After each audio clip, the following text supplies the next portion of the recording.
मत्स्य अवतार भगवान विष्णु के प्रथम अवतार हैं। मछली के रूप में अवतार लेकर भगवान विष्णु ने एक ऋषि को सब प्रकार के जीव जंतु एकत्रित करने के लिए कहा और पृथ्वी जब जल में डूब रही थी तब मत्स्य अवतार में भगवान ने उस ऋषि की नाव की रक्षा की। इसके पश्चात ब्रह्मा ने पुनः जीवन का निर्माण किया।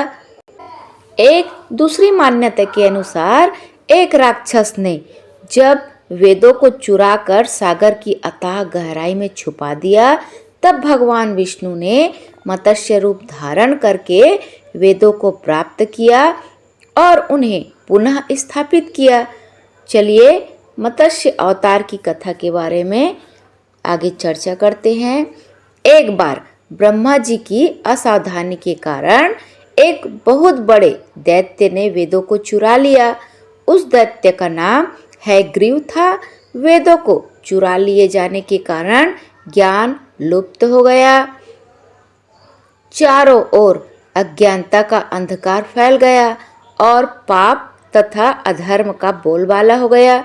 तब भगवान विष्णु ने धर्म की रक्षा के लिए मत्स्य रूप धारण करके हैग्रीव का वध कर दिया और वेदों की रक्षा की।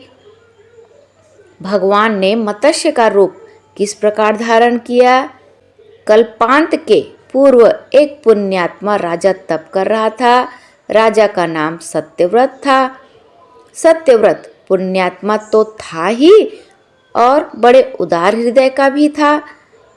सुबह का समय था, सूर्योदय हो चुका था। सत्यव्रत कृतमाला नदी में स्नान कर रहा था। उसने स्नान करने के बाद जब तर्पण के लिए अंजलि में जल लिया तो अंजलि में जल के साथ एक छोटी सी मछली भी आ गई। सत्यव्रत ने मछली को नदी के जल में छोड़ दिया। मछली बोली, राजन, जल के बड़े बड़े जीव छोटे छोटे जीवों को मारकर खा जाते हैं। अवश्य कोई बड़ा जीव भी मुझे मारकर खा जाएगा। कृपा करके मेरे प्राणों की रक्षा कीजिए। सत्यव्रत के हृदय में दया उत्पन्न हो उठी। उसने मछली को जल से भरे हुए अपने कमंडल में डाल लिया। तभी एक आश्चर्यजनक घटना घटी। एक रात में मछली का शरीर इतना बढ़ गया कि कमंडल उसके रहने के लिए छोटा पड़ने लगा। दूसरे दिन मछली सत्यव्रत से बोली, राजन, मेरे रहने के लिए कोई दूसरा स्थान ढूंढिए क्योंकि मेरा शरीर बढ़ रहा है। मुझे घूमने फिरने में बड़ा कष्ट होता है। सत्यव्रत ने मछली को कमंडल से निकालकर पानी से भरे हुए मटके में रख दिया। यहाँ भी मछली का शरीर रात भर में मटके जितना बड़ा हो गया। मटका भी उसके रहने के लिए छोटा पड़ गया। दूसरे दिन मछली फिर सत्यव्रत से बोली, राजन, मेरे रहने के लिए कहीं और प्रबंध कीजिए क्योंकि मटका भी मेरे रहने के लिए छोटा पड़ रहा है। तब सत्यव्रत ने मछली को निकालकर एक सरोवर में डाल दिया, किंतु सरोवर भी मछली के लिए छोटा पड़ गया। इसके बाद सत्यव्रत ने मछली को नदी में और फिर उसके बाद समुद्र में डाल दिया। आश्चर्य, समुद्र में भी मछली का शरीर इतना अधिक बढ़ गया कि मछली के रहने के लिए वह भी छोटा पड़ गया। फिर मछली फिर से सत्यव्रत से बोली, राजन, यह समुद्र भी मेरे रहने के लिए उपयुक्त नहीं है। मेरे रहने की व्यवस्था कहीं और कीजिए। अब सत्यव्रत आश्चर्य में पड़ गया। उसने आज तक ऐसी मछली कभी नहीं देखी थी। वह विस्मय भरे स्वर में बोला, मेरी बुद्धि को विस्मय के सागर में डुबो देने वाले आप कौन हैं?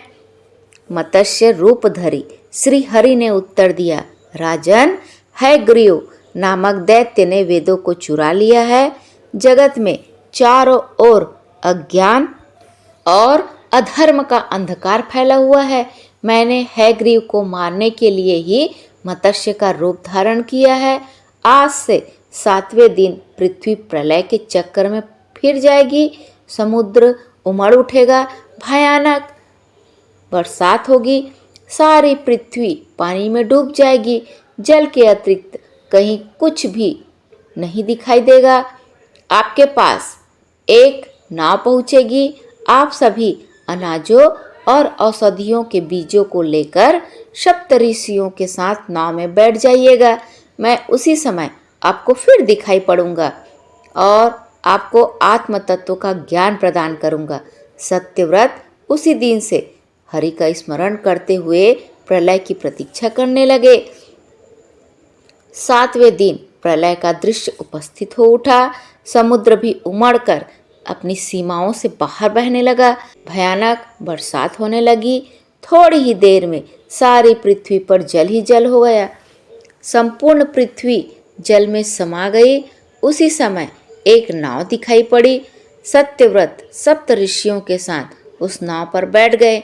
उन्होंने नाव के ऊपर संपूर्ण अनाजों और औषधियों के बीज को भर लिया। नाव प्रलय के सागर में तैरने लगी। प्रलय के उस सागर में उस नाव के अतिरिक्त कहीं भी और कुछ भी दिखाई नहीं दे रहा था। एकाएक मत्स्य रूपी भगवान प्रलय के सागर में दिखाई पड़े। सत्यव्रत और सप्त ऋषिगण मत्स्य रूपी भगवान की प्रार्थना करने लगे। भगवान से आत्मज्ञान पाकर सत्यव्रत का जीवन धन्य हो उठा।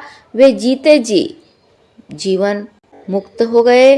प्रलय का प्रकोप शांत होने पर मत्स्य रूपी भगवान ने हयग्रीव को मारकर उससे वेद छीन लिया। भगवान ने ब्रह्मा जी को पुनः वेद दे दिए।